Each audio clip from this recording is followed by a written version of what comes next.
Mesdames et messieurs, l'exercice de la mission constituante dévolue au Conseil national de la transition a reposé sur une démarche participative et inclusive, notamment illustrée par l'organisation du débat d'orientation constitutionnelle du 15 mai au 2 juin 2023. Celui-ci a essentiellement reposé et a eu pour objectif de recueillir des avis de chacune des composantes de la nation sur les choix constitutionnels à opérer. Cet avant-projet n'occulte pas les fondamentaux et les substrats du droit constitutionnel guinéen à partir justement de la transition démocratique amorcée sous l'empire de la loi fondamentale du 23 décembre 1990. Il repose pour autant, pour l'essentiel, sur les choix constitutionnels récemment proposés au CNT, le président l'a dit, par les Guinéens à l'occasion de diverses consultations menées par les organes de la transition, y compris pour ce qui paraît comme la dimension politique la plus substantielle, le débat d'orientation constitutionnelle. Le présent avant-projet de constitution comprend 205 articles. Il est constitué d'un préambule et structuré en 3 parties. Chaque partie est constituée de titres, eux-mêmes structurés en sous-titres. Cela va sans dire qu'il existe des chapitres sur lesquels nous ne nous étalerons pas.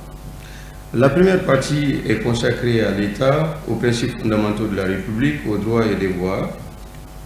La deuxième partie traite des institutions de la République. La troisième partie traite des titres spécifiques, le qualificatif spécifique étant dicté par l'inexistence d'un rapport de connexité nécessaire permettant de les rassembler dans une même colonne qu'on pourrait qualifier d'une manière univoque. Pour ce qui concerne en l'occurrence la première partie, nous avons donc un titre consacré à l'État, à la souveraineté, aux principes fondamentaux de la République, un titre 2 consacré aux droits, aux libertés, aux droits et aux devoirs. Concernant la deuxième partie, nous avons un titre 1 dédié aux institutions gouvernantes, un titre 2 consacré aux institutions juridictionnelles et un titre 3 consacré aux institutions d'appui à la gouvernance démocratique. Et enfin, pour ce qui concerne la troisième partie intitulée titre spécifique, nous avons un titre 1 consacré à l'administration publique, un titre 2 qui se rapporte à l'organisation territoriale, un titre 3 afférent aux forces de défense et de sécurité, un titre 4 qui traite des traités, conventions et accords internationaux, un titre 5 qui se rapporte à la révision de la Constitution, un titre 6 qui traite des dispositions finales. Pour ce qui concerne le préambule en l'occurrence, puisque nous n'allons pas nous y étaler, étant entendu que les éléments philosophiques qui apparaissent ont été déclinés par le président du CNT et renforcés par le président de la Commission Constitution, il convient, cela dit, de relever que le préambule est constitué pour l'essentiel du rappel des circonstances historiques qui ont déterminé la naissance de l'État indépendant et souverain, notre État qui est la République de Guinée, également marqué par l'affirmation par le peuple de Guinée de sa fierté, n'est-ce pas, de son rôle historique contre la domination et l'expansion coloniale, ainsi que dans les processus d'accession à l'indépendance des peuples africains et les conséquences qu'il en tire, n'est-ce pas, en termes de sauvegarde des droits et des libertés, de la conscience du peuple de Guinée de sa diversité et sa résolution de sa diversité, on va dire jusque-là occultée dans des textes considérés comme officiels, et sa résolution à promouvoir une nation unie, solidaire, tolérante, juste, pacifique et prospère, de son attachement donc de ce peuple de Guinée à la primauté et au respect de l'ordre constitutionnel, de son adhésion aux instruments juridiques qui consacrent les droits et libertés, puisque ceci remonte à la transition démocratique pour ce qui concerne l'essentiel, de son engagement à édifier un état de droit et de démocratie pluraliste, de son rejet de toute forme d'accession, de maintien et de transmission inconstitutionnelle du pouvoir, ainsi que de tout régime fondé sur la dictature, l'injustice, le régionalisme, l'ethnocentrisme et le népotisme, de son attachement à la fraternité, au dialogue, à la tolérance et aux moyens de règlement pacifique des différends, de son attachement au processus d'intégration sous-régionale et régionale, ainsi qu'à l'objectif d'unité africaine, de sa détermination à promouvoir la bonne gouvernance et à lutter contre la corruption et les crimes économiques et financiers, de sa souveraineté inaliénable sur toutes les ressources naturelles et les richesses nationales. Et enfin, le peuple de Guinée, sur ses considérations préambulaires, a affirmé de manière explicite, ce qui est finalement un élément depuis quelques années de l'identité constitutionnelle de la République de Guinée, que le préambule relève du bloc de constitutionnalité, donc une partie intégrante. Concernant l'État, il est très intéressant de rappeler que l'avant-projet consacre l'affirmation de la forme républicaine unitaire, indivisible, laïque, démocratique et sociale de l'État indépendant. Le président de la Commission en parlait, puisque ce sont des intangibilités constitutionnelles que nous avons estimées importantes. La détermination des attributs du drapeau national, de l'ordre et de la disposition des bandes de couleurs, l'indication de l'hymne national et de la devise de la République de Guinée, la consécration de la détermination des sceaux et des armoiries de la République de Guinée par voie législative en raison de l'importance de la symbolique des institutions. Nous avons estimé qu'il fallait passer par la voie législative. La souveraineté. La désignation du peuple en tant que titulaire de la souveraineté, la déclinaison des modes directs et indirects de son exercice, l'affirmation des caractères du suffrage, l'engagement de l'État à assurer l'éducation des citoyens aux valeurs républicaines et démocratiques, l'engagement de l'État à garantir la participation des organisations de la société civile et des partis politiques à l'éducation civique et citoyenne, l'engagement de l'État à assurer l'harmonie entre les valeurs républicaines et démocratiques et les valeurs traditionnelles guinéennes, la reconnaissance aux citoyens et aux partis politiques du droit de participer à l'animation de la vie politique et à l'expression du suffrage, l'affirmation de l'obligation de tout parti politique d'être implanté sur toute l'étendue du territoire national. L'affirmation de l'obligation de tout parti politique d'être implanté sur toute l'étendue du territoire national, l'interdiction qu'un quelconque parti politique ne s'identifie à une ethnie, une région, à une religion ou à une quelconque communauté. La soumission des partis politiques et de leurs organes gouvernants à un ensemble de principes républicains. Il s'agit des principes d'inclusion, de diversité, de parité, de reddition des comptes et d'alternance démocratique. L'affirmation de la soumission des partis politiques aux décisions et des institutions et des organes de l'État dans le respect de la loi, l'affirmation du droit des partis politiques de s'opposer pacifiquement par les voies légales à l'action du gouvernement, l'obligation des citoyens d'exercer pacifiquement tous les droits et libertés, l'instauration de la candidature indépendante à toutes les élections avec pour modalité le parrainage des candidats pour les élections.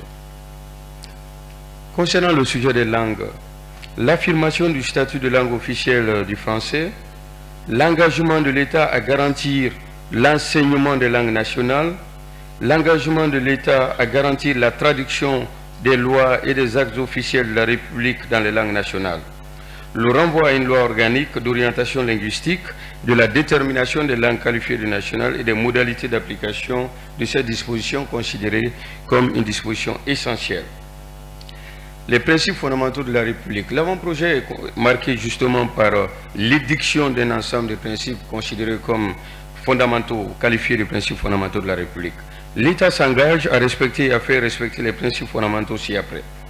La sacralité de la vie humaine, l'inclusion, l'égalité et la parité, l'unité et la cohésion nationale, l'exercice pacifique des droits et libertés fondamentaux, l'inviolabilité du patrimoine national, des symboles et biens de l'État, la priorité de l'éducation, de la santé et de la sécurité dans les politiques publiques, la préservation de l'environnement et des écosystèmes, la gestion rationnelle, transparente et équilibrée, équitable des ressources naturelles pour le bien-être des populations à tous les niveaux, l'obligation de prise en compte du contenu local dans tous les domaines, tous les secteurs et à tous les échelons du territoire national, la promotion de la participation des Guinéens établis à l'étranger et de tous les acteurs sociopolitiques et économiques au développement national. Quels sont donc l'essentiel, puisque la démarche est exemplative et non exhaustive, aussi concernant en l'occurrence ces rapports de présentation, quels sont donc pour l'essentiel les droits et libertés reconnus? On dit pour l'essentiel parce que nous avons reposé la démarche sur l'effet cliquet, pas de recul en matière de droits et libertés. L'essentiel des droits et libertés reconnus. Les choix constitutionnels en matière de droits et libertés repose sur des perspectives de réalisation d'un état de droit démocratique intégrant les exigences et les spécificités culturelles locales de la Guinée, pays que la Constitution a vocation à régir.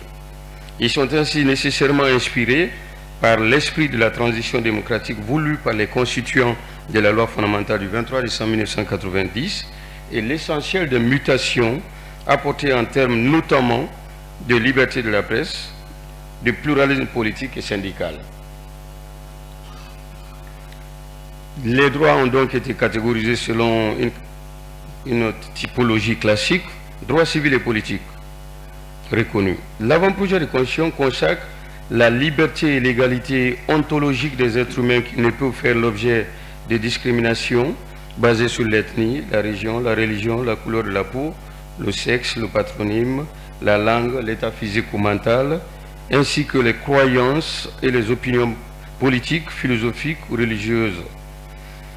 La promotion de la parité homme-femme dans les conditions que la loi détermine, l'inviolabilité et la sacralité de l'être humain et de sa dignité, l'interdiction et la punition de la peine de mort, de la traite des êtres humains et de l'esclavage, la consécration du droit à l'intégrité physique de toute personne et la proscription, sans possibilité de justification au nom d'un autre qu'on aurait pu recevoir, de toute pratique définie comme attentatoire à ces droits, y compris le viol, les violences physiques et les mutilations génitales féminines.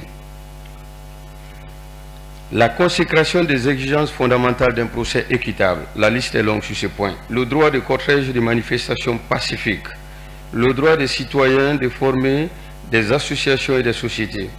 Le droit des citoyens de circuler, de s'établir librement sur toute l'étendue du territoire national.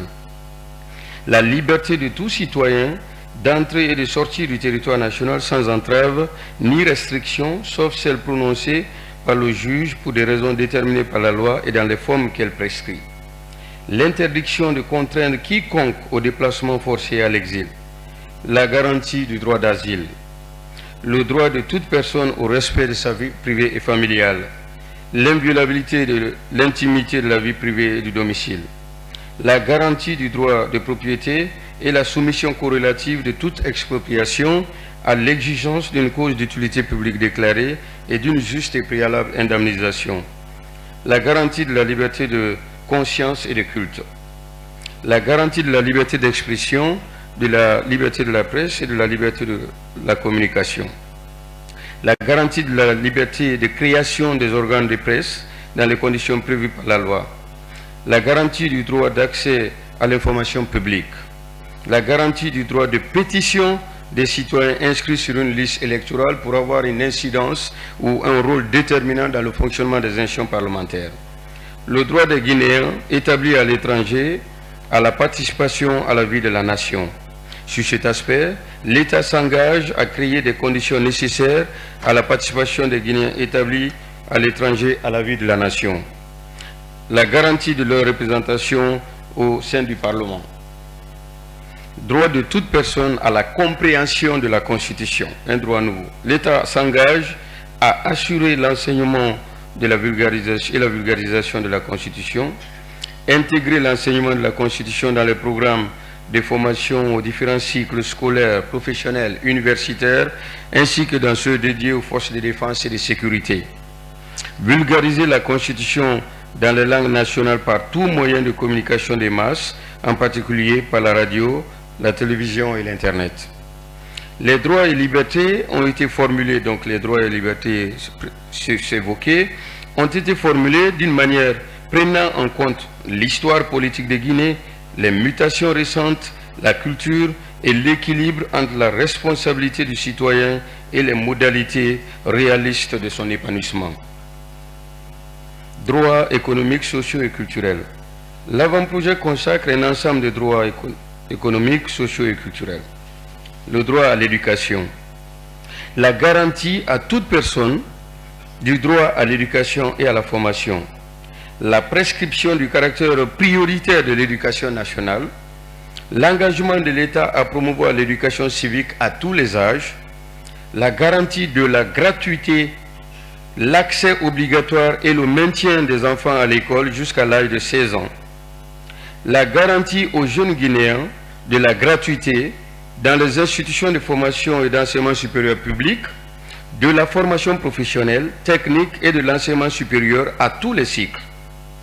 L'engagement de l'État à créer les conditions d'accès des étudiants et des diplômés au stage professionnel, la garantie de l'État l'engagement de l'État à accorder une allocation budgétaire conséquente au secteur de l'éducation et de la formation, le droit à la santé, la garantie par l'État du droit à la santé, la prescription du caractère prioritaire de l'accès à la santé, la garantie de l'accès des Guinéens à la couverture santé universelle, l'obligation de l'État de prendre des mesures nécessaires à la prévention et à la lutte contre les épidémies, la garantie par l'État d'une allocation budgétaire conséquente au secteur de la santé dans les conditions qu'une loi détermine, le droit à un travail décent, l'engagement de l'État à créer les conditions nécessaires à l'exercice du droit de toute personne à un travail décent, la proscription de toute forme de discrimination au travail en raison notamment de son sexe, de son ethnie, de ses opinions ou de toute autre forme de discrimination, le droit de toute personne à une rémunération juste et équitable, le droit de tout travailleur de fonder avec d'autres un syndicat ou d'y adhérer, la garantie du droit de grève, un droit qui ne peut en aucun cas entraver la liberté de travailler et de circulation d'autrui, l'interdiction de toute forme d'esclavage et de travail forcé, le droit à un logement décent, l'engagement de l'État à créer les conditions nécessaires à l'exercice du droit de toute personne à un logement décent, l'engagement de l'État à protéger les citoyens contre toute forme de discrimination dans l'accès au logement, y compris celle fondée sur l'appartenance ethnique, religieuse et régionale, le droit de la famille à la protection de l'État, la garantie par l'État du droit à partir de 18 ans pour un homme et une femme de se marier sans aucune discrimination fondée sur l'ethnie, la religion, la nationalité, la couleur de la peau, la garantie de l'égalité des droits des conjoints hommes et femmes durant le mariage et lors de sa dissolution, le droit des enfants et des jeunes à la protection et à leur plein épanouissement.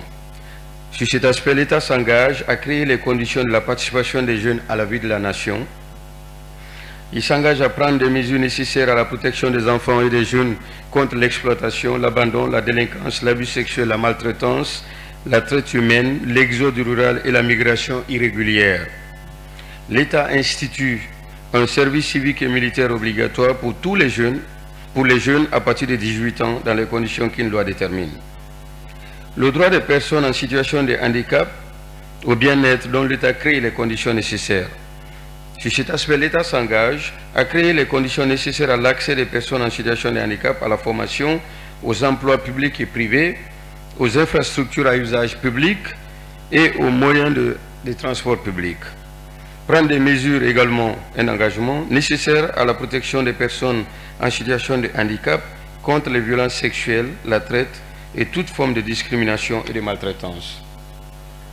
Le droit des personnes âgées au bien-être. Sur cet aspect également, l'État s'engage à préserver la dignité des personnes âgées, à favoriser leur accès aux services de santé et de protection sociale, à accorder des privilèges et avantages aux personnes âgées ayant accompli des actes méritoires au service de la nation.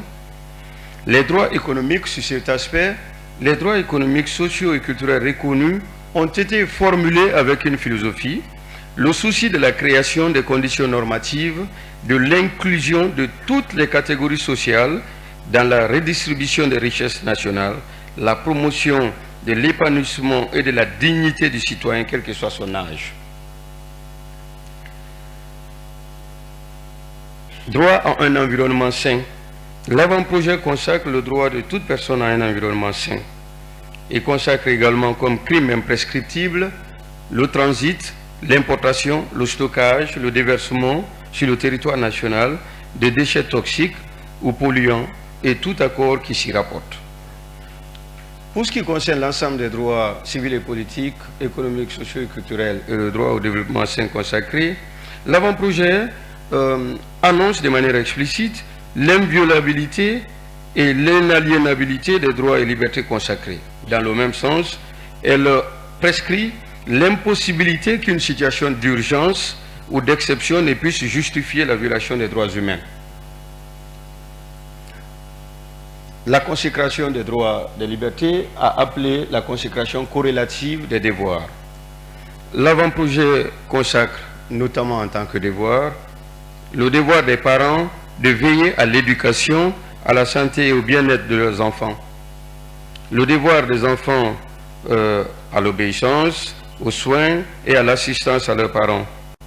Le devoir de toute personne présente ou établie sur le territoire national de se conformer à la Constitution, aux lois et aux règlements en vigueur, par extension aux décisions de justice. Le devoir de toute personne établie sur le territoire national de s'acquitter de l'impôt, entendu au sens générique. Le devoir de toute personne présente ou établie sur le territoire national de respecter et de protéger les biens publics et le patrimoine national.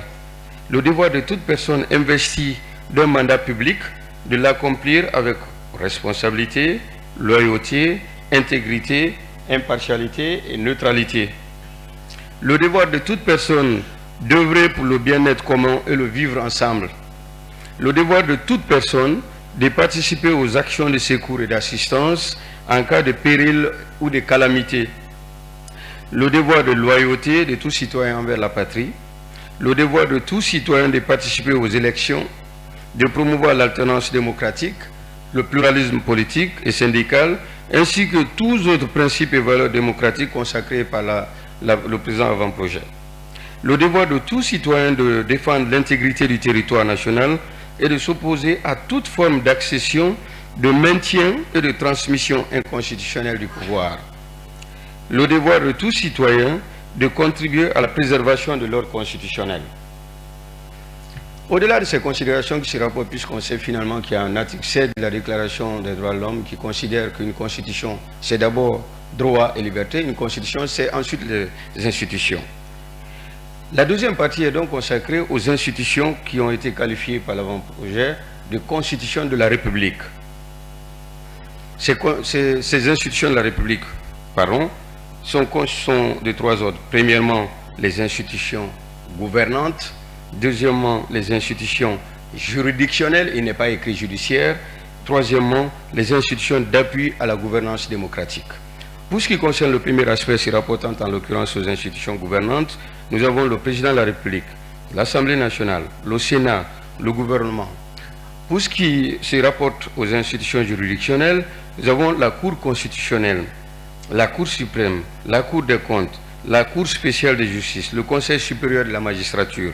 Et enfin, pour ce qui se rapporte aux institutions d'appui à la gouvernance démocratique, nous avons la Commission nationale pour le développement dont le président du CNT faisait cas, la Commission nationale de l'éducation civique et des droits de l'homme, l'organe technique indépendant en charge de la gestion des élections. Concernant le pouvoir exécutif, n'est-ce pas, dans lequel sont classées les institutions, le président de la République. Le président de la République est élu au scrutin majoritaire à 2 tours pour un mandat de 5 ans renouvelable une fois, ce qui est finalement une constante. Nul ne peut exercer plus de 2 mandats de président de la République de sa vie. Le candidat à l'élection présidentielle doit obéir à un ensemble de conditions substantielles. Conditions d'éligibilité aux fonctions de président de la République. Il convient d'abord d'être guinéen d'origine, né de parents dont un au moins est guinéen d'origine. Avoir sa résidence principale en République de Guinée, jouir de ses droits civils et politiques, être certifié en bonne santé physique et mentale par un collège multidisciplinaire des médecins assermentés institué par la Cour constitutionnelle, être âgé de 35 ans au moins et de 80 ans au plus, être présenté soit par un parti politique en conformité avec la Constitution et les lois, soit à titre de candidat indépendant remplissant les conditions de parrainage. Joindre une copie authentique de la déclaration écrite sur l'honneur de ses biens.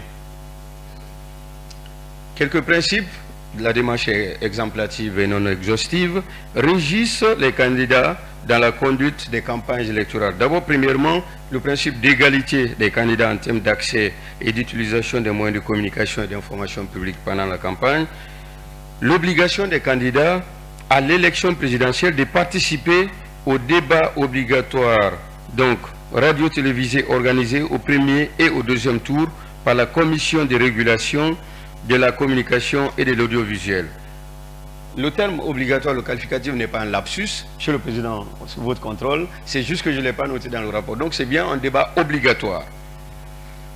Deuxièmement, nous avons des exigences préalables que nous avons choisies de manière exemplative du Président de la République élu. Premier aspect, c'est l'incompatibilité aux fonctions du Président de la République élu de la détention d'une nationalité autre que la nationalité guinéenne et l'obligation de renoncement dans le délai requis. Il ne s'agit pas d'une erreur de droit, ce n'est pas une condition d'éligibilité, mais d'incompatibilité.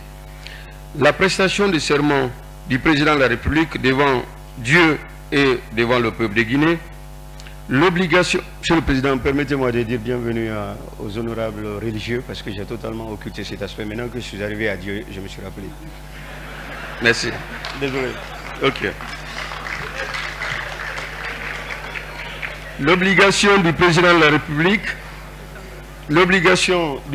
République de déposer à la Cour constitutionnelle de la déclaration écrite sur l'honneur de ses biens au début et à la fin du mandat.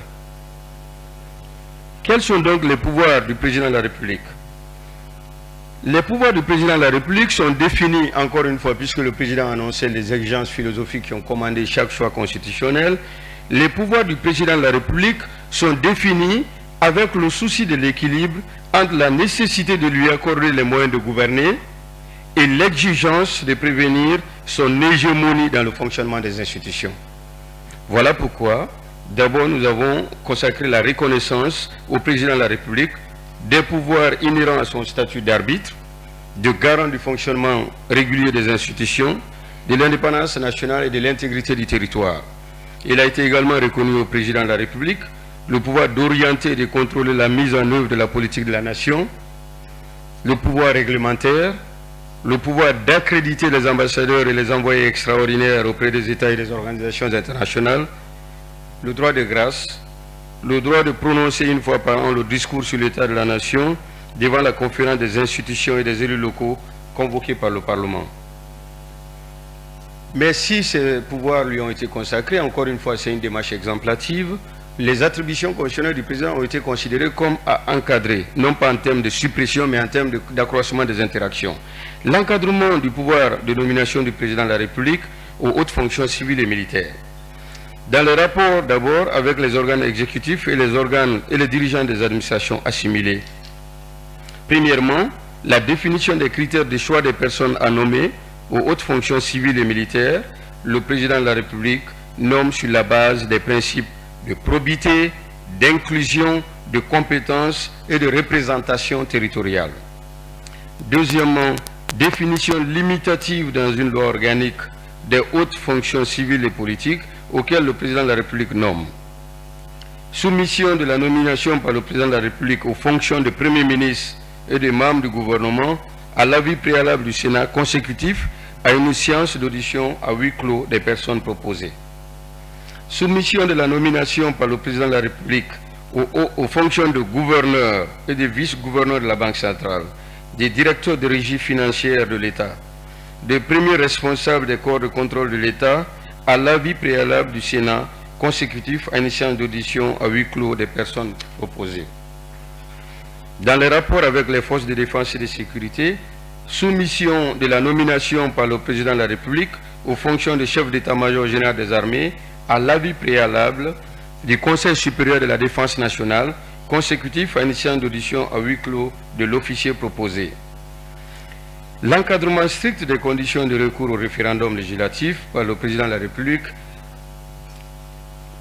exigence de l'avis favorable du Parlement réuni en Conseil de la Nation à la majorité des 2/3 de ses membres, le Conseil de la Nation étant la réunion effectivement des deux chambres du Parlement, exigence de recueil de l'avis préalable de la Cour constitutionnelle sur la conformité du projet ou de la proposition à la Constitution avant de convoquer les électeurs par décret, exigence d'une participation minimale de 50% des électeurs inscrits sur les listes électorales pour que le référendum soit pris en considération. Les 50% ne sont donc pas finalement des conditions de détermination de la légitimité du processus, mais de la validité du processus. Le Premier ministre, statut du Premier ministre. Le Premier ministre est nommé par décret par le président de la République, la consécration des conditions à remplir par tout candidat aux fonctions de Premier ministre est une des contributions à la rationalisation. Donc il faut être un citoyen guinéen reconnu pour son intégrité, son expérience professionnelle et sa haute qualification dans l'un des domaines économiques, social, juridiques, techniques ou scientifiques et leur bonne connaissance des réalités sociopolitiques, économiques et culturelles du pays. Le président de la République met donc, ou il peut mettre fin aux fonctions de Premier ministre. Le Premier ministre est responsable devant le président de la République. Mission et pouvoir du Premier ministre. Le Premier ministre prononce un discours de politique générale devant le Parlement, réuni en Conseil de la Nation, au plus tard 60 jours à compter de sa nomination. Le Premier ministre est chef du gouvernement et à ce titre, il est investi des fonctions d'impulsion, de direction et de coordination de l'action gouvernementale. Il dispose d'un pouvoir réglementaire qu'il exerce par arrêté dans les conditions déterminées par la présente Constitution et les lois.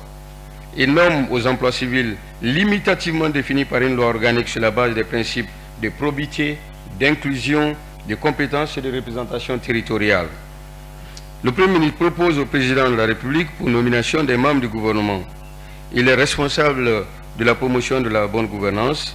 Il impulse et veille à la cohérence de l'action de l'administration centrale, des autorités déconcentrées et décentralisées.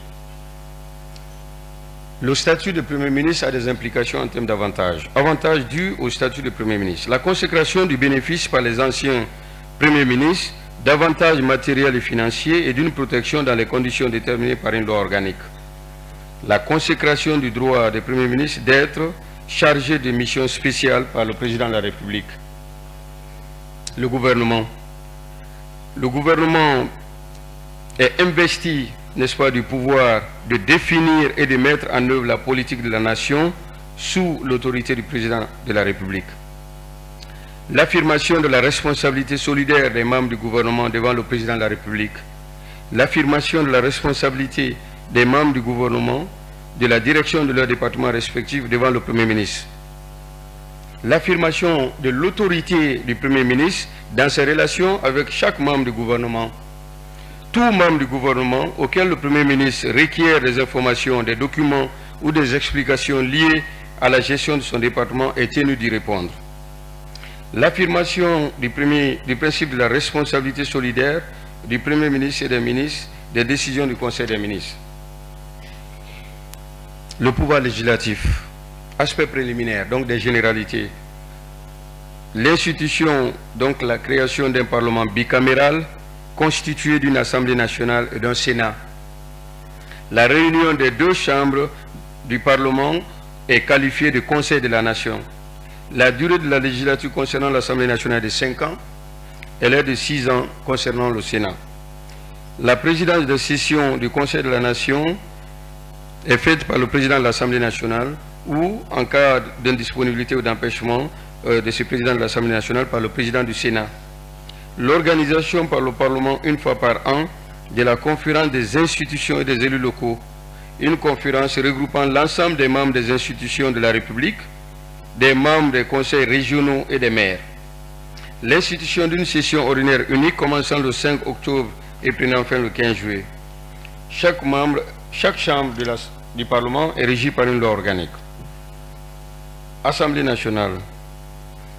Les conditions d'éligibilité à l'Assemblée nationale sont, il faut être de nationalité guinéenne, être âgé de 21 ans au moins et 80 ans au plus, jouir de ses droits civils et politiques, être présenté par un parti politique ou se présenter à titre indépendant. Mode de scrutin. L'élection d'un tiers des députés a lieu au scrutin de liste nationale à la représentation proportionnelle. Les sièges non attribués au quotient électoral sont répartis à la plus forte moyenne au profit des candidatures des femmes ou des personnes en situation de handicap. Les 2 tiers de députés sont élus au scrutin uninominal à un tour. Les candidatures sont ouvertes aussi bien aux partis politiques qu'aux indépendants remplissant les conditions définies par la loi.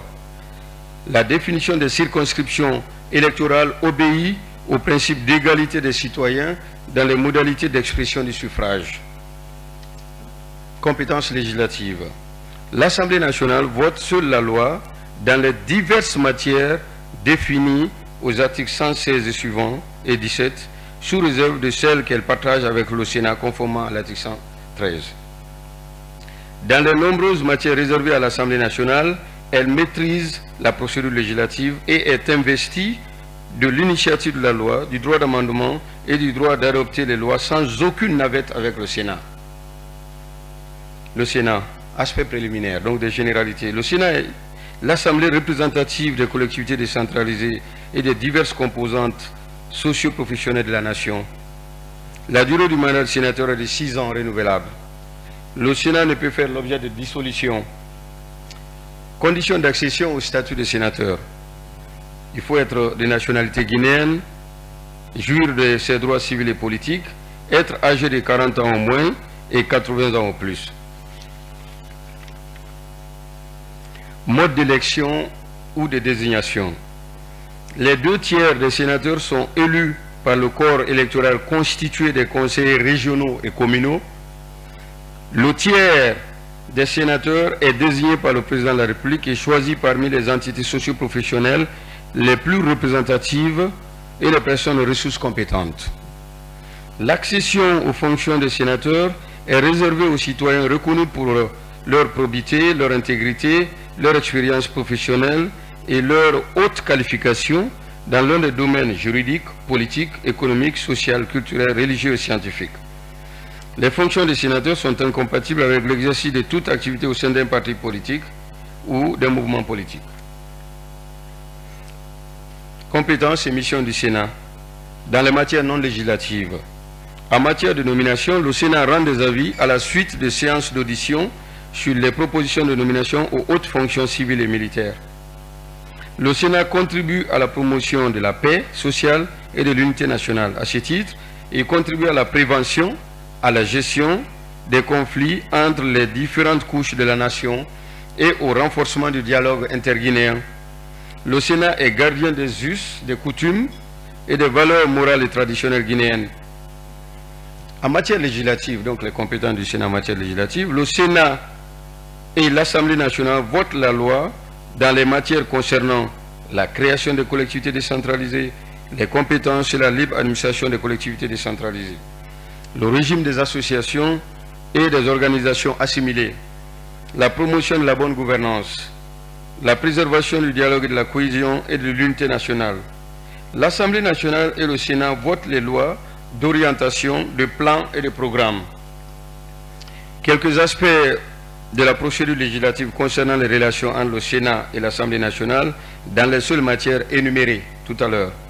À l'exception des matières exclusivement dévolues à l'Assemblée nationale, le Sénat et l'Assemblée nationale examinent successivement le projet ou la proposition de loi en vue de l'adoption d'un texte identique. Donc ce processus peut conduire à l'institution d'une commission mixte paritaire. L'Assemblée nationale peut alors statuer sur les textes élaborés par la commission mixte, soit le dernier texte voté par elle, modifié le cas échéant par un ou plusieurs des amendements adoptés. Quels sont donc les rapports pour l'essentiel entre le pouvoir exécutif et le pouvoir législatif? Généralité. L'attribution aux députés, aux sénateurs, au Premier ministre de l'initiative de la loi du droit d'amendement, contrôle de l'action gouvernementale par le Parlement, évaluation des politiques publiques par le Parlement, l'obligation du gouvernement de fournir à l'Assemblée nationale ou au Sénat tout document, toute information et toute explication qui lui sont demandées sur sa gestion et ses activités. Les relations entre les deux sont aussi régies par des moyens de révocabilité réciproque entre les organes du pouvoir exécutif et l'Assemblée nationale. Moyen d'action de l'Assemblée nationale sur le gouvernement. Dans le cas du contrôle de l'action gouvernementale, l'Assemblée nationale peut mettre en cause la responsabilité du gouvernement par le vote d'une motion de censure. La motion de censure est déposée à la suite d'un désaccord persistant entre l'Assemblée nationale et le gouvernement sur une question fondamentale se rapportant notamment à la mise en œuvre de la politique générale du gouvernement présentée par le Premier ministre devant le Parlement, à l'insuffisance notoire des résultats dans la mise en œuvre de la feuille de route assignée au Premier ministre par le Président de la République, aux conclusions des commissions d'enquête ou d'information parlementaire mettant en cause le gouvernement du fait d'un ou de plusieurs de ses membres. Une telle motion n'est recevable que si elle est signée par 1/10 au moins des députés issus de groupes parlementaires différents. Le vote ne peut avoir lieu que 72 heures après le dépôt de la motion de censure. Seuls sont recensés les votes favorables à la motion de censure. Celle-ci ne peut être adoptée qu'à la majorité des 3/4 des membres composant l'Assemblée nationale. Si la motion de censure est rejetée, lorsqu'elle est rejetée, les signatures ne peuvent en proposer une nouvelle au cours de la même session. Lorsque l'Assemblée nationale adopte une motion de censure, le Premier ministre remet au Président de la République la démission du gouvernement. Le Président de la République ne peut la refuser. Les moyens d'action sont donc envisagés sur le plan philosophique de manière à éviter l'instabilité gouvernementale, une forme de rationalisation du parlementarisme. Moyens d'action de l'exécutif sur l'Assemblée nationale. En cas de désaccord persistant entre le gouvernement et l'Assemblée nationale sur des questions fondamentales, le Président de la République peut, après avoir consulté le Président de l'Assemblée nationale, prononcer la dissolution de celle-ci. Des nouvelles élections ont alors lieu dans les 90 jours qui suivent la dissolution. Si celle-ci renvoie à l'Assemblée nationale une majorité de députés favorables à la position adoptée par l'ancienne majorité sur la question qui a provoqué la dissolution, le gouvernement est tenu de renoncer à sa position sur l'objet du désaccord persistant. Si le gouvernement ne renonce pas à sa position antérieure sur l'objet du désaccord persistant, le Président de la République est tenu de démissionner. La succession est alors ouverte conformément à l'article 71. Moyen d'action de l'exécutif sur l'Assemblée nationale. La dissolution ne peut être prononcée avant la 3e année de la législature et au cours d'un même mandat présidentiel plus d'une fois. En cas de désaccord entre le gouvernement et l'Assemblée nationale avant la 3e année de la législature, la Cour constitutionnelle peut être saisie par le Président de la République ou par le Président de l'Assemblée nationale ou par un 10e des députés issus des groupes parlementaires différents. La décision de la Cour constitutionnelle s'impose au gouvernement et à l'Assemblée nationale. L'Assemblée nationale ne peut, sous peine de dissolution, s'opposer à la décision de la Cour constitutionnelle. Le Président de la République contraint le gouvernement à la démission lorsque celui-ci ne se soumet pas à la décision de la Cour constitutionnelle. En cas de dissolution de l'Assemblée nationale, les nouvelles élections ont lieu dans les 90 jours qui suivent celle-ci. Des institutions juridictionnelles. La Cour constitutionnelle. La Cour constitutionnelle est la juridiction compétente en matière constitutionnelle, électorale, de liberté et des droits fondamentaux. Contrôle pour ce qui est de l'essentiel puisque la démarche est exemplative. Contrôle de constitutionnalité des lois. La Cour constitutionnelle ne peut être saisie par le Premier ministre, un 10e au moins des députés ou des sénateurs et la Commission nationale de l'éducation civique et des droits de l'homme aux fins du contrôle de constitutionnalité des lois ordinaires avant leur promulgation. Toute personne peut saisir directement par voie d'action la Cour constitutionnelle de l'inconstitutionnalité d'une loi. Toute personne peut, à l'occasion d'une affaire qui la concerne, soulever l'exception d'inconstitutionnalité d'une loi devant la juridiction saisie au fond. Composition de la Cour constitutionnelle. La Cour constitutionnelle est composée, donc elle comprend 11 membres de nationalité guinéenne, âgés de 45 ans au moins, choisis en raison de leurs compétences et de leur probité morale et intellectuelle. Les membres de la Cour constitutionnelle sont désignés comme suit. 2 hauts magistrats ayant au moins 25 années de pratique désignés par leur père, 3 enseignants-chercheurs ayant une expérience minimale de 15 années et titulaires au moins d'un doctorat en droit public élu par leur père, 4 personnalités choisies parmi les cadres intègres de haut niveau ayant des compétences avérées en droit, en sciences politiques et en gouvernance électorale avec au moins une expérience de 20 années, dont 2 par le Président de la République en raison d'une personnalité justifiant de compétences avérées dans la gestion des organisations non gouvernementales de défense et de promotion des droits de l'homme, une par le bureau de l'Assemblée nationale, une par le bureau du Sénat. 2 avocats ayant au moins 20 années de pratique et des connaissances avérées en contentieux électoral et des droits de l'homme élus par leur père. La nomination par décret des membres de la Cour constitutionnelle intervient à la suite de l'avis favorable du Sénat, consécutif à une séance d'audition à huis clos des personnalités proposées. Les juges constitutionnels sont assister dans l'exercice de leurs fonctions d'une équipe d'assistants de nationalité guinéenne âgés de 35 ans au moins. Les assistants sont recrutés par voie de concours parmi les candidats justifiant au moins de 5 années de formation universitaire en droit ou en sciences politiques. La durée du mandat de juge constitutionnel est de 9 ans non renouvelable. La Cour suprême. Pour ce qui concerne l'essentiel des compétences, la Cour suprême est la plus haute juridiction de l'État en matière judiciaire et administrative. Elle est investie de compétences contentieuses et consultatives. Elle se prononce par la voie du recours en cassation et en annulation sur les arrêts et jugements rendus en premier ressort par les juridictions inférieures. Elle est juge en premier et dernier ressort de la légalité des actes administratifs du président de la République, du Premier ministre et des membres du gouvernement. Elle est juge en dernier ressort de la légalité des actes administratifs, des autres actes administratifs. Elle statue exceptionnellement sur les recours formés contre les modalités de désignation des membres de la Cour constitutionnelle et le décret de confirmation de ceux-ci. Elle connaît les décisions de la Cour des comptes par la voie du recours en cassation. Elle connaît par la voie du recours en cassation et en annulation des décisions des juridictions inférieures relatives aux autres contentieux administratifs. La Cour des comptes. La Cour des comptes est l'institution supérieure de contrôle a posteriori des finances publiques. Elle statue sur les comptes des comptables publics et parapublics, de tous organismes ainsi que de toute association et institution bénéficiant du concours financier de l'État. Elle statue sur les comptes de campagne électorale et de toute matière qui lui est attribuée par la loi. Elle est chargée de contrôler les déclarations des biens reçus par la Cour constitutionnelle dans les conditions définies aux articles 60 et 61. Elle appuie le Parlement dans le contrôle de l'exécution des lois, des finances, d'évaluation des politiques publiques. Lorsque la Cour des comptes requiert du gouvernement des informations, des documents ou des explications se rapportant à l'exécution des lois de finances, celui-ci est tenu d'y répondre. Les corps de contrôle de l'ordre administratif déposent leur rapport annuel à la Cour des comptes.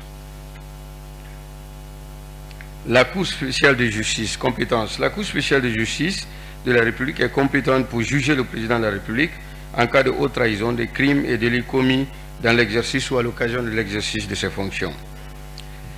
Elle est également compétente pour juger le Premier ministre et les autres membres du gouvernement pour les crimes et délits commis dans l'exercice ou à l'occasion de l'exercice de leurs fonctions. Définition des crimes de haute trahison.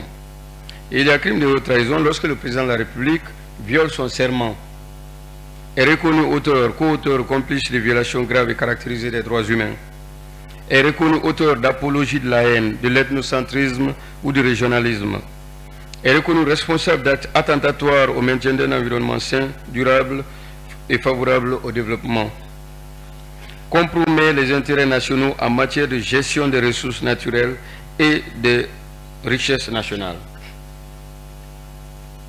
Quelques indications de caractère procédural. En cas de haute trahison, la mise en accusation est initiée par un dixième au moins des députés issus de groupes parlementaires différents.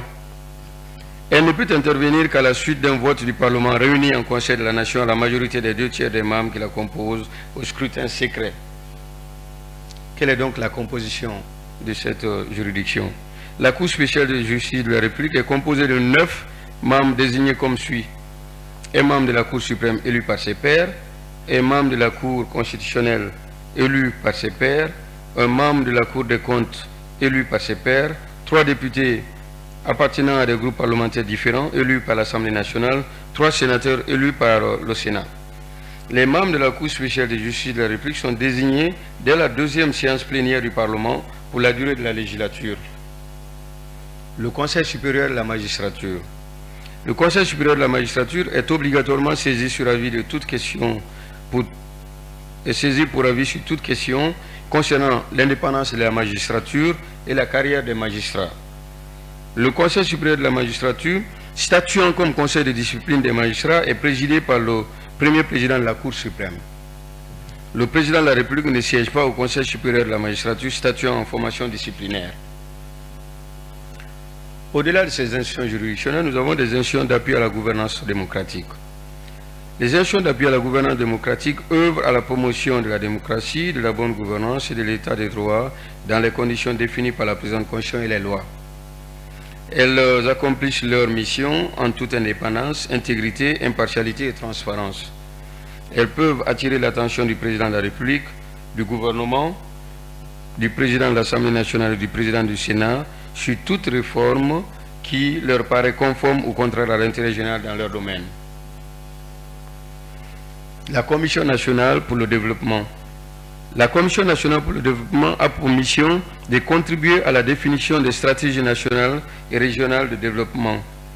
Elle concourt à la définition des meilleurs standards de contrôle et de suivi de la cohérence des politiques et programmes nationaux de développement en matière notamment de gestion des ressources naturelles, de gestion des ressources stratégiques du pays, de supervision des réserves agricoles, minières, hydriques, pétrolières, énergétiques et environnementales, de participation citoyenne à la gouvernance conformément aux principes et valeurs de la présente Constitution et des lois de la République, de promotion de l'équité régionale dans le développement, de contrôle du transfert des ressources financières aux collectivités décentralisées conformément aux lois et aux règlements en vigueur, de promotion de la protection de la culture nationale, d'égalité des chances et de parité femmes-hommes, de participation des femmes, des jeunes et des personnes en situation de handicap dans les processus décisionnels, de préservation et de restauration de l'écosystème national et de la biodiversité. Elle est saisie, la Commission nationale de développement, par le président de la République, le président de l'Assemblée nationale, le président du Sénat et le Premier ministre, de toute réforme à caractère économique, social, culturel et environnemental. Elle élabore des rapports sur l'impact des politiques et programmes de développement sur le bien-être des populations et fait des recommandations au gouvernement et au Parlement. La Commission nationale pour le développement est obligatoirement saisie pour avis sur tout contrat sur les ressources minières, énergétiques, hydrauliques et environnementales avant sa signature. Sur tout traité, toute convention ou tout accord international à caractère économique, social, culturel et environnemental avant sa signature. Elle est également saisie de tout projet de loi de plan ou de programme, de tout projet de création de nouvelles collectivités décentralisées ou de nouvelles circonscriptions territoriales, toute réforme concernant la loi organique relative aux lois de finances, tout projet ou toute proposition de loi à caractère économique, social, culturel ou environnemental, à l'exception des projets de loi de finances. Composition de la Commission nationale pour le développement. La Commission nationale pour le développement est composée de hauts cadres du pays, reconnus pour leur probité, leur intégrité, leur expérience professionnelle et leur haute qualification dans l'un des domaines économiques, juridiques, social, culturel, technique et scientifique. Les membres de la Commission nationale pour le développement sont choisis parmi les cadres les plus méritants des secteurs publics et privés, de la société civile et du monde académique, de la Commission nationale de l'éducation civique et des droits de l'homme. La Commission nationale de l'éducation civique et des droits de l'homme a pour mission notamment de promouvoir l'éducation à la citoyenneté et au civisme, de veiller au respect de la protection et de la promotion des droits humains, de concourir à la vulgarisation de la Constitution, des lois et des instruments juridiques relatifs aux droits humains, de susciter au sein de la nation la prise de conscience des principes et des valeurs de la présente Constitution en tant que loi fondamentale du peuple, d'éduquer et encourager les citoyens à défendre la présente Constitution contre toutes les formes d'abus et de violations. Les membres de la Commission nationale de l'éducation civique et des droits de l'homme ne reçoivent ni directives ni injonctions émanant de personnes physiques ou morales, y compris leur entité d'origine. Aucune entité, aucune organisation, aucune personne physique ou morale, publique ou privée, ne peut entraver la conduite des missions de la Commission. La Commission nationale de l'éducation civique et des droits de l'homme peut être entendue sur ses activités par chaque chambre du Parlement. L'organe technique indépendant en charge de la gestion des élections. L'organe technique indépendant en charge de la gestion des élections a pour mission notamment l'établissement et la mise à jour du fichier électoral, la préparation, l'organisation et la supervision du référendum, des élections locales, législatives, sénatoriales, présidentielles, dont il proclame les résultats provisoires dans les conditions définies par une loi organique. Il garantit l'intégrité, la libre expression, la transparence et la régularité des processus électoraux et référendaires. La commission de régulation de la communication et de l'audiovisuel. La commission de régulation de la communication et de l'audiovisuel a pour mission de réguler en toute indépendance et impartialité les secteurs de l'information et de la communication écrite, numérique, audiovisuelle, cinématographique et publicitaire.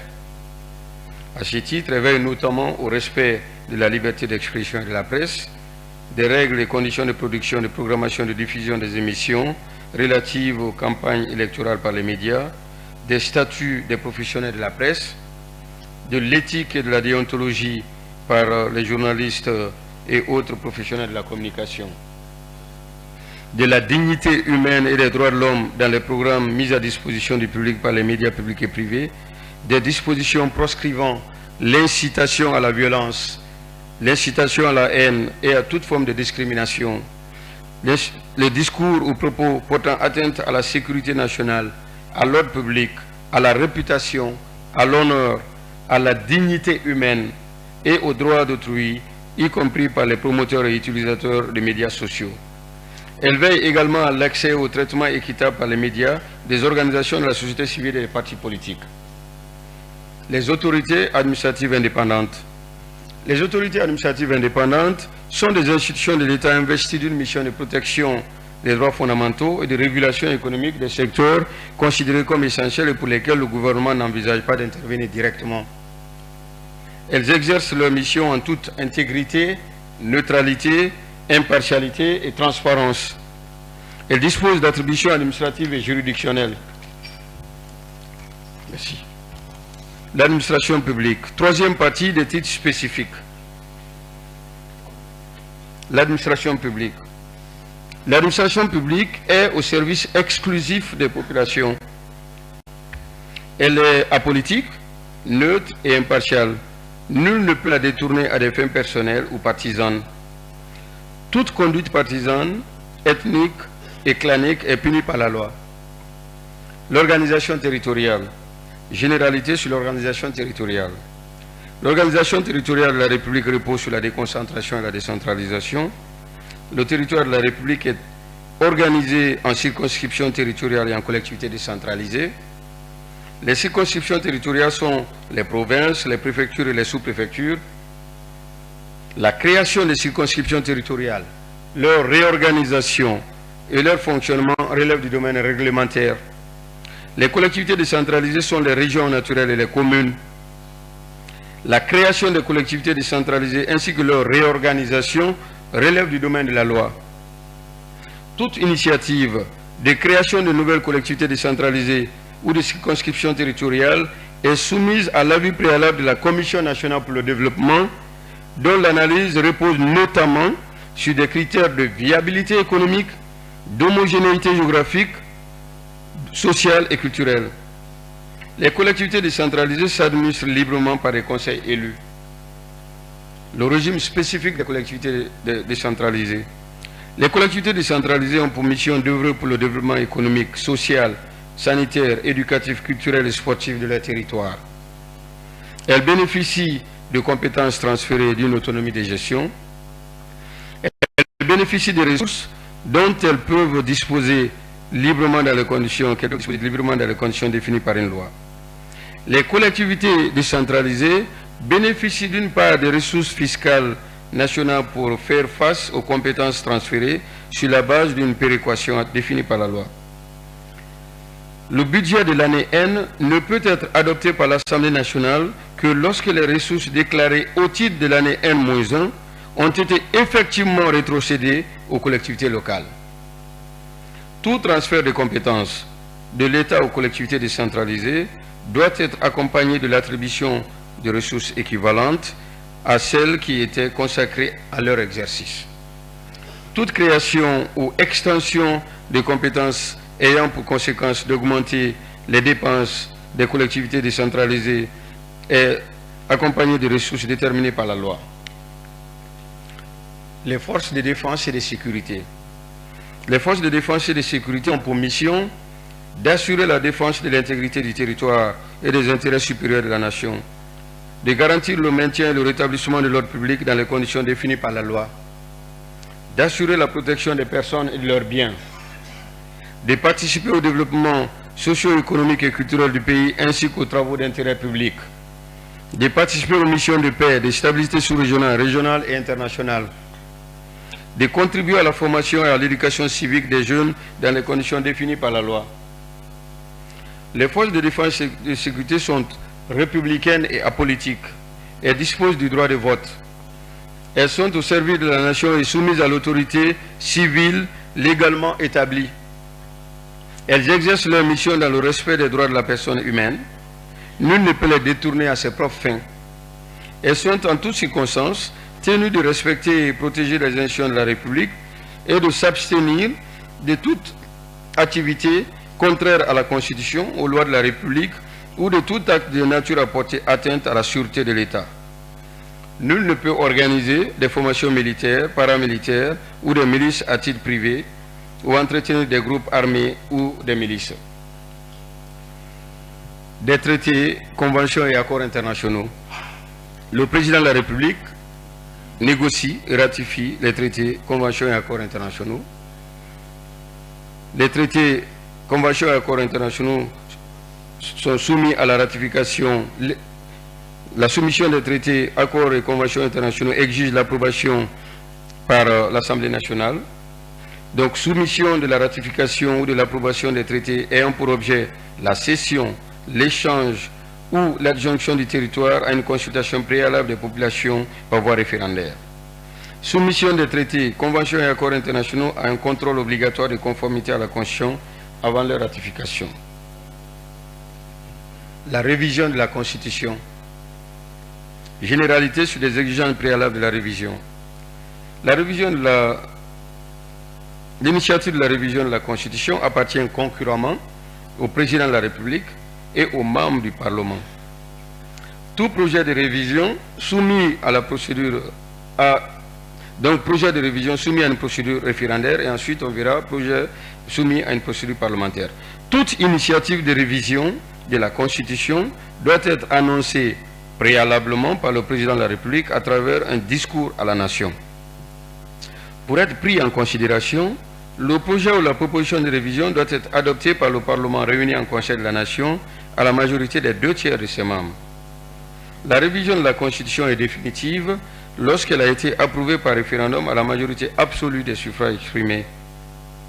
Le référendum de révision de la Constitution n'est pris en considération qu'à la condition que 60% au minimum des électeurs inscrits sur les listes électorales y participent. Les implications institutionnelles des projets de révision soumis à une procédure référendaire, donc les conséquences. Au lendemain du référendum, quel que soit le résultat du processus, le gouvernement présente immédiatement sa démission qui ne peut être refusée par le président de la République. Aucun membre de ce gouvernement ne peut être promu à une fonction équivalente ou supérieure jusqu'au terme du mandat en cours du président de la République. Un texte rejeté par le peuple ne peut de nouveau être soumis au référendum avant les 5 années à compter de la date précédente du référendum. Projet de révision soumis à une procédure parlementaire. Le projet de révision n'est pas présenté, le projet ou la proposition n'est pas présenté au référendum lorsque le président de la République décide de le soumettre uniquement au Parlement. Dans ces cas, les citoyens inscrits sur les listes électorales ont 30 jours à compter de l'annonce de la soumission du projet au Parlement pour s'y opposer par voie de pétition. Le projet n'est pas soumis au vote du Parlement lorsque la pétition recueille un nombre de signatures équivalent à 1/10 des citoyens inscrits sur les listes électorales et répartis sur le territoire national. Une loi détermine les conditions de mise en œuvre de la pétition.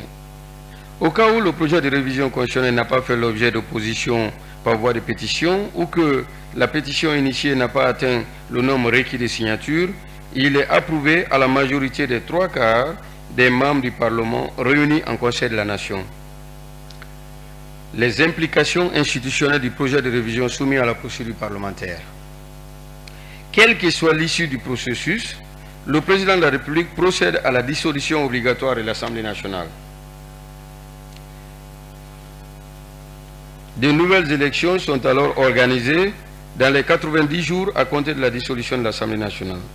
Dans tous les cas, le projet ou la proposition de révision doit préalablement faire l'objet d'une large vulgarisation, y compris dans les langues nationales. Aucune révision constitutionnelle n'est possible à la dernière année d'un mandat en cours. Nonobstant les procédures de révision évoquées aux alinéas précédents, aucune disposition de la présente Constitution ne peut faire l'objet de révision avant l'écoulement de la période de 30 ans, à compter de la date de promulgation, sous réserve de ce qui suit. Les révisions peuvent être initiées sur le fondement de l'alinéa 2 de l'article 140, se rapportant à la contrariété éventuelle entre une disposition d'un traité et celle de la Constitution. Ces révisions n'entraînent ni démission du gouvernement, ni dissolution, ni démission du gouvernement, ni dissolution de l'Assemblée nationale. Les principes et valeurs considérés comme insusceptibles de révision. Les principes et valeurs ci-après ne peuvent en aucun cas faire l'objet de révision. La forme républicaine de l'État, le principe de la laïcité de l'État, le principe de l'unité de l'État, de l'unicité de l'État, le principe de la séparation et de l'équilibre des pouvoirs, le pluralisme politique et syndical, le principe de la limitation du nombre et de la durée des mandats du président de la République. Tout projet, toute action ayant pour objet ou pour effet de porter atteinte à la lettre ou à l'esprit de chacun de ces principes et valeurs ci-dessous est constitutif de haute trahison. Tout agent de l'État, toute personne contribuant par un mouvement de soutien ou par une quelconque forme de propagande à la mise en œuvre d'un projet ayant pour objet ou pour effet de porter atteinte aux principes et aux valeurs énumérées à l'alinéa 1 du présent article commet un délit dans les conditions définies par une loi. Régime spécifique de sauvegarde de la présente Constitution. La présente Constitution ne peut être invalidée par une quelconque déclaration. Toute déclaration ayant pour objet la suspension ou l'abrogation de la présente Constitution est nulle et de nul effet, quelle que soit sa nature et les motivations de son auteur. Toute déclaration ayant pour objet la dissolution des institutions consacrées à l'article 41, autrement que par les mécanismes prévus par la présente Constitution, est nulle et de nul effet, quelle que soit sa nature, les motivations de ses auteurs et les circonstances. Dispositions transitoires. En attendant la mise en place des institutions consacrées à la présente Constitution, les organes de la transition demeurent compétents pour exercer les fonctions, missions et attributions qui leur sont dévolues par la charte de la transition. Les lois et règlements en vigueur demeurent valides et applicables tant qu'ils ne sont pas contraires aux nouvelles lois et aux nouveaux actes réglementaires adoptés sous l'empire de la présente Constitution. Les lois d'amnistie adoptées durant la période de transition obéissent à un régime particulier qu'elles déterminent. La présente Constitution, approuvée par référendum, entre en vigueur à compter de la date de sa promulgation par le chef de l'État et sera publiée au journal officiel de la République.